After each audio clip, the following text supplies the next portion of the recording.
여러분 안녕하세요. 오늘은 우리가 합격기원 문제풀이 첫 번째 시간 문제를 한번 풀어보도록 하겠습니다. 우리가 이 시간에는 기출문제들을 가지고 이제 분석을 해보면서 어떤 문제들이 나왔었는지 그리고 이제 익숙하게 연습해보는 그런 시간이 될 텐데요. 특히 지역사회복지로는 여러분들이 기출문제를 잘 정리해 두시는 게 굉장히 중요합니다. 왜냐하면 지역사회복지로는 이 기출문제 중심으로 또 문제가 응용되거나 이렇게 다시 나오거나 이렇게 하는 경향이 굉장히 많기 때문에 기출문제들을 잘 분석하고 기출문제들을 잘 봐두시면 여러분들이 지역사회복지론 같은 경우는 높은 점수를 얻으실 수 있을 거라고 생각합니다. 첫 번째 1장의 지역사회의 개념과 유형 요 1장에서는 우리가 대체적으로 기출의 경향을 보면 여러분들이 이제 많이 풀어보셨겠지만 지역사회의 의미 그래서 기능적인 지역사회와 지리적인 지역사회 그쵸? 이것을 잘 정리해 두셔야 되고요. 그 다음에 이 지역사회의 기능이라던가 그 다음에 이 학자별로 유형별로 나눴던 더넴 그 다음에 워렌의 지역사회의 척도 이제 이런 것들을 잘 정리해 두시면 될 것 같습니다. 우리가 한번 문제를 풀어보도록 할게요. 1번 워렌의 좋은 지역사회에 관한 설명으로 옳지 않은 것 이것은 이제 여러분들이 보시면 워렌의 지역사회 척도에 이제 그래서 우리 지역사회가 좋은 지역사회인지 알아볼 수 있는 4가지 척도를 워렌이 제시했었죠. 그렇죠? 이제 그것을 정리한 문제인데요. 1번 구성원 사이에 인격적인 관계가 이루어질 수 있어야 한다. 그렇죠. 우리가 구성원 사이에 인격적인 관계가 이루어지는 거. 그다음에 2번 권력이 폭넓게 분산되어 있어야 한다. 그러니까 수평적으로 그렇죠? 어느 한 곳에 집중되어 있지 않아 있어야 된다. 그렇죠? 3번 다양한 소득 인종, 종교, 이익 집단이 포함되어 있어야 한다. 이야기했었죠. 그렇죠? 그다음에 4번 지역 주민들의 자율권은 적절히 제한되어야 한다. 우리가 워렌의 좋은 지역 사회에서는 그 지역 주민들의 자율권을 충분히 보장해야 된다. 이렇게 나와 있습니다. 그렇죠? 그렇기 때문에 우리가 수평적인 유형을 갖는다에 보면 이제 여러 종교 이익 집단이 포함되는 것도 들어가 있고 그다음에 자율권을 적절히 보장하는 것도 돼 있습니다. 그러니까 적절히 제한하면 안 되겠죠. 그래서 1번은 4번이 정답입니다. 그래서 5번 정책 형성 과정에서 갈등을 최소화하면서 협력을 최대화해야 한다. 그래서 1번은 4번이 정답이고요. 그리고 2번 다음에서 설명하는 지역사회의 기능은 이거 10회 때 기출됐던 문제인데요. 우리가 지역사회 기능 그러면 여러분들은 길버트와 스펙트가 이야기했던 그렇죠? 5가지의 기능을 생각하셔야 됩니다. 그렇죠? 그래서 지금 보기에서 설명하는 예제가 나오고 그것을 찾는 문제 이런 문제가 많이 나온다고 했습니다. 그렇죠? 자, 지역사회 내에 경찰과 사법권을 통해 그 구성원들에게 순응하도록 강제력을 발휘한다. 자, 그 지역사회에 순응하도록 법을 하는 거. 이거는 이제 정치적인 그쵸? 제도기 때문에 사회 통제 기능이 되겠죠. 그쵸? 그래서 2번은 1번의 사회 통제 기능이 정답이고요. 우리가 생산 분배 소비 기능은 경제 제도. 그쵸? 그다음에 사회화 기능은 가족 제도. 사회통합 기능은 종교제도, 상부상조 기능이 사회복지제도 이렇게 이야기를 했었어요. 그래서 요 문제 우리가 10회 때 기출이 됐었는데 길버트와 스펙트의 지역사회의 기능에 대해서 묻는 문제라는 거. 자, 3번. 지역사회에 관한 설명으로 옳은 것, 이것도 10회 때 나왔던 건데요. 지리적 지역사회와 기능적 지역사회로 구분한 사람은 로스만이다. 여러분 아시다시피 로스만은 지리적인 지역사회를 중심으로 이야기를 했지 기능적인 지역사회는 언급하지 않았습니다. 그렇죠? 지리적인 지역사회와 기능적 지역사회로 구분한 사람은 로스라는 학자예요. 그리고 이제 실천 모델에 집어넣은 사람은 웨일과 갬블이죠. 그렇죠? 그렇게 여러분이 기억해 주시고요. 2번 장애인 부모회는 지리적 지역사회에 해당한다. 자, 장애인 부모회는 자신들의 어떤 그 자녀들의 그쵸? 교육권이라든가 어떤 목적을 위해서 모인 모임입니다. 그렇기 때문에 지리적인 공통점은 없겠죠. 그래서 기능적인 지역사회에 해당하는 거죠. 지리적 지역사회가 아니에요. 자, 3번 교통 및 통신수단의 발달로 과거에 비해 기능적 지역사회가 더 많이 나타나게 되었다. 요거는 맞죠. 그쵸? 지리적인 지역사회는 쇠퇴하고 기능적인 지역사회가 더 많이 발전하게 되는 것이 바로 교통 및 통신수단의 발달. 그래서 3번이 정답이죠. 자, 4번 보면 지역사회는 의사소통, 교환, 상호작용의 필요성이 점차 줄어들고 있다. 의사소통, 교환, 상호작용의 필요성이 점차 늘어나고 있고 강조되고 있죠. 그쵸? 그래서 상호적인 동질성, 그쵸? 그 다음에 서로 상호작용을 많이 하는 거, 이런 중심으로 지역사회가 옮겨져 가고 있고 발전하고 있다라는 것을 여러분들이 배우셔서 아실 겁니다. 자, 5번. 산업화 이후에는 공동사회가 발전되어 왔다. 우리가 공동사회와 이익사회를 이야기하는 사람은 테니스라는 학자인데 산업화 이후에는 이익사회가 발전됐죠. 그렇죠? 그래서 공동사회가 아닙니다. 그래서 이거 여러분 틀린 거 잘 정리하셨으면 좋겠고요. 3번이 정답이겠네요. 자, 3-1번 유사기출 문제 이렇게 나와 있는데 9회 때 나왔는데요. 지역사회에 관한 설명을 옳지 않은 것. 자, 우리가 이렇게 지역사회에 관한 설명에 대해서 옳은 것, 틀린 것 고르는 문제가 많이 나오고 있다는 겁니다. 한번 볼게요.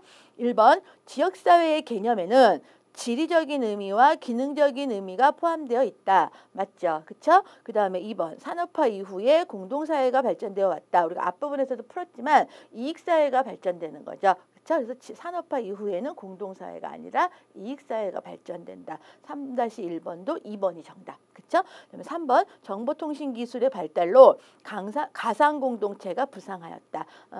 우리가 가상공동체 뭔지 아시죠? 네트워크 컴퓨터상의 공동체가 발전되는 거 맞죠? 그다음에 4번 이익사회에서 개인들 간의 상호작용은 계약에 기초한다. 그렇죠? 이익사회는 대면적이지 않습니다. 사람이 많다 보니까 비대면적이죠. 그렇죠? 그래서 정서적인 어떤 끈보다는 계약과 계약. 그래서 서로의 이해관계가 맞아야만 형성이 되는 이게 바로 이익사회였죠. 그래서 개인들 간의 상호작용이 계약에 의해서 기초한다라는 게 바로 맞는 말이죠. 그렇죠? 5번 지역사회는 사회적 동질성에 의해 형성될 수 있다. 자, 시간이 갈수록 계속 지역사회가 발전할수록 사회적 동질성이 강조되고 있다라고 이야기를 했었어요. 그렇죠?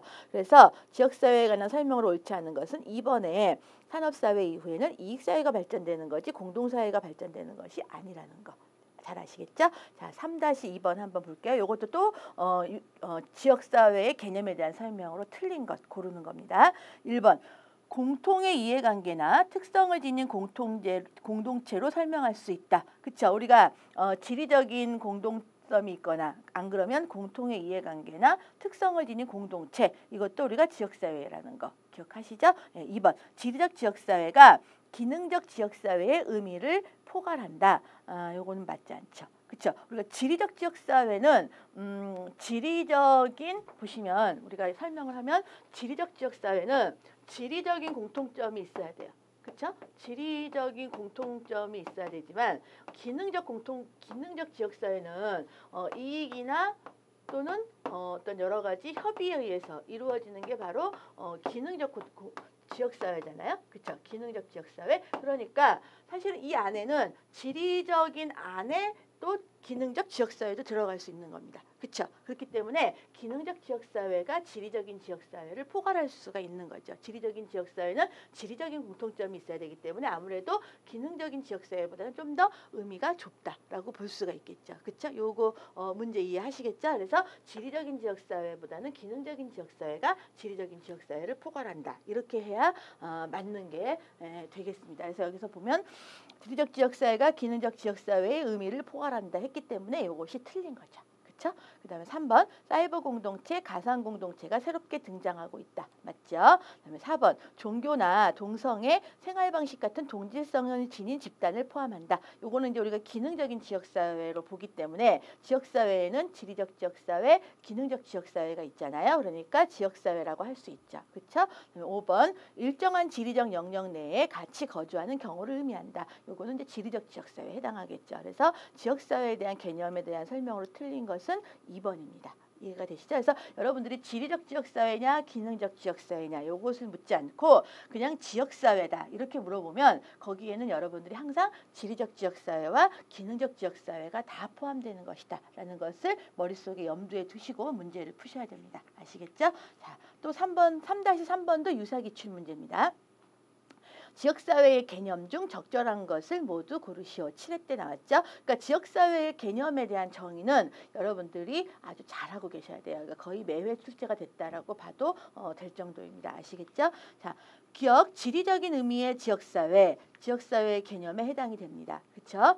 니은, 사회적 동질성을 띤 지역사회, 이것도 지역사회에 해당이 되죠. 그렇죠? 그다음에 디귿, 기능적 의미의 지역사회. 그렇죠? 우리가 지리적이지 않고 어떤 목적에 의해서 모인 것은 기능적 의미. 그렇죠? 그다음에 리을, 갈등의 장으로서의 지역사회. 자, 지역사회 개념에는요, 갈등의 장으로서의 지역사회도 해당이 됩니다. 여러분들 갈등주의 이론을 보면 알겠지만 지역사회는 적절한 갈등이 발생함으로 인해서 오히려 더 그 갈등을 해결하면서 문제 해결 능력이 늘어나면서 지역사회가 발전한다. 이런 입장으로 보는 것이 바로 지역사회의 발전 이론 중에 갈등 이론이잖아요. 그렇기 때문에 갈등의 장으로서의 지역사회도 지역사회의 개념 중 해당이 되는 거죠. 그렇죠? 그래서 기억, 니은, 디귿, 리을이 다 지역사회 개념에 해당이 되는 거예요. 그래서 여러분 특히나 이제 기억, 니은, 디귿은 여러분들이 당연히 맞다라고 생각할 수 있는데 이 리을 같은 경우는 좀 헷갈릴 수 있어요. 그렇기 때문에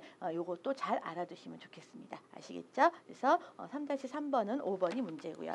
정답이고요. 자, 그럼 우리가 2장 한번 살펴보면 2장은 지역사회 복지와 지역사회 복지 실천 이렇게 되어져 있습니다. 그래서 여기서는 여러분들이 우리가 출제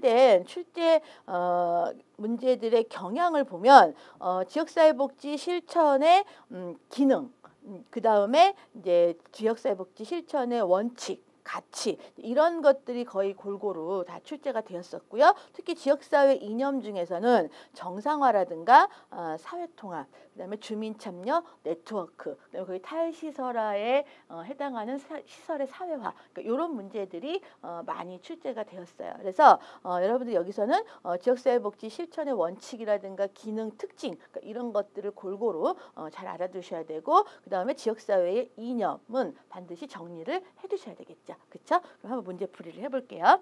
자, 1번. 다음에서 설명하는 지역사회복지의 특성은 자, 지역사회복지는 주민의 생활 권역을 기초로 하여 전개되는 것이다. 생활 권역은 주민 생활의 장이면서 동시에 사회 참가의 장이므로 이 특성을 고려하여야 한다. 주민의 기초적인 생활 권역을 구분하는 기준은 다양하며 물리적, 심리적 내용까지 파악해야 한다. 자, 지금 이것은 지역사회복지 특성 중에서 기초 생활 권역을 기초로 한다라는 거죠. 그러니까 바로 어떤 성격을 얘기하냐면 지역성을 이야기하는 겁니다. 그렇죠? 일정한 지역 안에서 그렇죠? 물리적이고 심리적인 그런 거리까지 고려하는 그런 지역 안에서 지역사회가 복지가 이루어진다라는 거 이게 바로 지역성의 특징이죠. 그렇죠? 그래서 1번은 3번이 정답이고요. 1번의 연대성은 이제 지역 주민들이 그렇죠?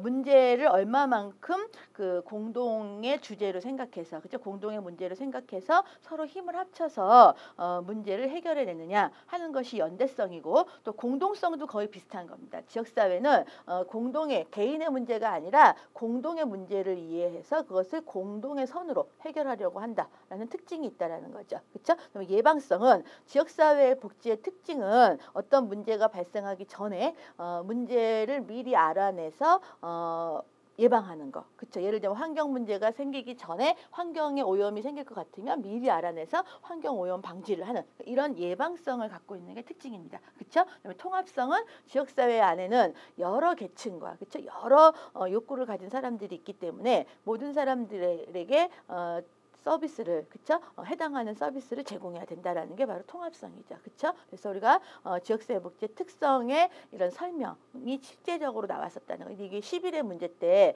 출제가 됐었기 때문에 이런 지역성, 연대성, 예방성, 통합성, 공동성 이런 지역사회복지의 특성의 그 설명이 나와도 풀 수 있도록 이렇게 연습을 해두셔야 되겠죠. 그쵸? 지금 보기의 사례는 지역성이라는 거 이해되시죠? 자, 2번. 다음에서 설명하는 지역사회복지 이념은 자 이념 11회에서 나왔었는데요. 자, 지방자치의 실시로 그 중요성이 강조되는 원리이다. 주민과 지방자치단체와의 동등한 파트너십을 형성하는 방법이기도 하다. 자, 주민과 지방자치단체의 동등한 파트너십. 그렇죠? 그다음에 지방자치 실시가 되면서 중요성이 강조되는 거 그러면 우리는 주민 참여를 떠올려야 되죠. 그렇죠? 주민 참여. 지역 중앙 정부가 할 때에는 주민 참여의 원칙이 잘 안 지켜졌었는데 지방 정부가 행정을 실시하기 시작을 하면서 주민 참여 원칙, 그렇죠? 이것이 굉장히 중요하게 강조되고 있죠. 그래서 지금 다음에서 설명하는 지역사회 복지의 이념은 바로 주민 참여입니다. 이해되시죠?